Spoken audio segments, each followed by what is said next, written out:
Hello, welcome back to Podcast Learning English, where learning English with simple and engaging dialogues is easy and fun. I am Carol. Hello, Carol. Hello, all our wonderful listeners around the world. I'm Edu. Today's a great day to learn and practice English. It will be great to have you with us until the end of this episode. In the next 15 minutes, you'll master how to talk about your hobbies and interests like a native English speaker. No more freezing when someone asks, "What do you like to do?" Let's fix that right now. Here's what's coming. First, real conversations about hobbies. Then, the exact phrases natives use. And a shadowing challenge to lock it all in. So, Carol, let's be honest. How many times have you been in a conversation where someone asks, "What do you do for fun?" and you just blank? Oh my God, all the time, especially when I first started working with international clients. I remember this one meeting, we finished talking about the project, and the client from London asked me, "So, Carol, what do you like to do in your free time?" And I just froze. What did you say? I said, "I like to make sports." He smiled politely, but I knew immediately it sounded wrong. I meant I like to play sports, or I do sports. But in that moment, my brain just translated directly from Arabic. We've all been there, that direct translation trap. In Arabic, the structure makes sense, but in English, it sounds off. Exactly. And the frustrating part, I knew what I wanted to say. I just didn't know how to say it naturally. That's the thing. It's not about vocabulary. It's about knowing the natural patterns English speakers use. Right. And here's a quick tip before we dive deeper. When talking about hobbies, English loves the ing form. I like reading. I enjoy cooking. I love swimming. Put your tongue between your teeth and say it with me.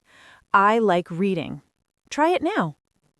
Perfect. Now, if you're finding this helpful, hit subscribe so you don't miss the next episode. We're just getting started. So, Edu, let's break this down. What are the most natural ways to talk about what you like to do? Great question. There are actually 5 main structures that natives use all the time. First one, I like plus the ing form. I like playing football. I like watching movies. Second, I enjoy plus ing. This one sounds a bit more enthusiastic. I enjoy reading novels. I enjoy going to the gym.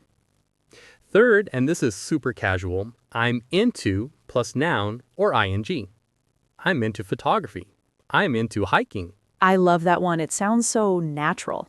Fourth, I'm a fan of plus noun. I'm a fan of classical music. I'm a fan of cooking shows. And fifth, I spend my free time plus ing. I spend my free time learning new languages. I spend my free time with my family. Those 5 structures will cover like 90% of conversations about hobbies. Absolutely. But here's where Arabic speakers often struggle. The verb choice. Yes, the make, do, play, go confusion. Exactly. So let me ask you this. Quick question. If you want to talk about football, do you say make football, do football, or play football? Say it out loud. It's play football. Here's a pattern. Use play for sports and games. Play football, play tennis, play chess, play video games. Use do for activities, especially individual ones. Do yoga, do exercise, do martial arts, do puzzles. Use go plus ing for activities you go somewhere to do. Go swimming, go hiking, go shopping, go running. And never use make for hobbies. That's the Arabic structure sneaking in. Right. In Arabic, you might say the equivalent of make sports. But in English, it's always play sports or do sports. Pro tip, record yourself saying these phrases and compare them to native speakers. You'll hear the difference. Now, let's talk about the conversation flow, because knowing the phrases is one thing. Using them in real conversation is another. So true. Let me paint a picture. You're at a work event. Someone asks, "What do you like to do in your free time?" What do you say? Most people panic and give a one-word answer. Reading, sports, music. And then the conversation dies. Exactly. But here's the technique. Answer in 3 parts. First, the activity. Second, why you like it. Third, a specific example or detail. Give me an example. Sure. I'm really into photography. I love how it helps me see the world differently. Last weekend, I spent 3 hours at the park just capturing the sunset. Perfect. You gave the hobby, the reason, and a specific moment. That keeps the conversation alive. And that brings us to another common mistake, being too general. What do you mean? Well, if someone says, I like reading, that's fine, but it's not interesting. Compare that to, I'm a huge fan of mystery novels. I just finished this thriller that kept me up until 3 a.m. Oh, that's so much better. You're giving the other person something to respond to. Exactly. Details create connection. And here's a quick call and response. Repeat after me. I'm really into photography. Again, I'm really into photography. Good. Now, let's talk about the intensity, because not everything you do is your biggest passion, right? Right, so you need different levels. For things you love, use I'm passionate about, I'm really into, I absolutely love. For things you like but aren't obsessed with, use I enjoy, I like, I'm interested in. And for things you're just trying, use I've been getting into, I recently started, I'm exploring. That variety makes you sound natural. Native speakers don't love everything equally. Exactly. And here's something I learned the hard way. When I first started speaking English at work, I would say, I like to read books, instead of, I like reading books. What's the difference? Both are grammatically correct, but I like reading sounds more natural and habitual. I like to read sounds more like a specific intention. It's subtle, but natives notice. That's so true. And speaking of sounding natural, let's talk about the shadowing technique, because this is how you actually internalize these patterns. Yes, shadowing changed everything for me. So, for anyone who doesn't know, shadowing is when you listen to English and repeat it at the same time, like being someone's echo. It's not just repeating after, it's repeating with. You're matching the rhythm, the intonation, the speed, everything. And the benefits are incredible. You improve your pronunciation, your accent, your rhythm, your confidence, and you start thinking in English instead of translating. So how do you actually practice it? Let me break it down into 5 steps. Step 1. Choose material at your level. If you're B1 or B2, this podcast is perfect. Not too fast, not too slow. Step 2. Listen first without repeating. Just understand what's being said. Step 3.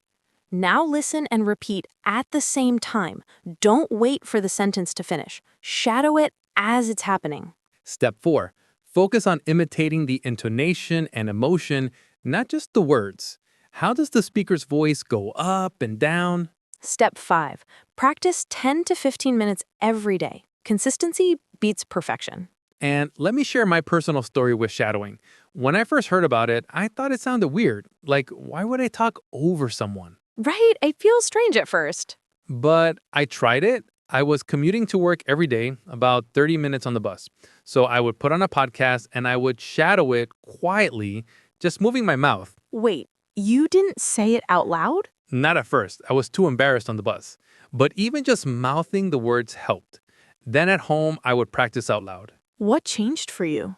After about 2 weeks, I noticed something. In meetings, I wasn't translating anymore. The English phrases just came out. It was automatic. That's the magic of shadowing. You're training your mouth and your brain at the same time. Exactly. And for Arabic speakers specifically, shadowing helps with sounds that don't exist in Arabic. Like the P and B sounds. In Arabic, they're similar, but in English, they're completely different. Right. Play versus blay. One is a word, one isn't. Shadowing forces you to hear and produce that difference. Same with V and F. Very versus fairy. Shadowing trains your ear and your mouth. And the th sound, that's the big one. Think, thought, 3. You have to put your tongue between your teeth. Let's practice that together right now.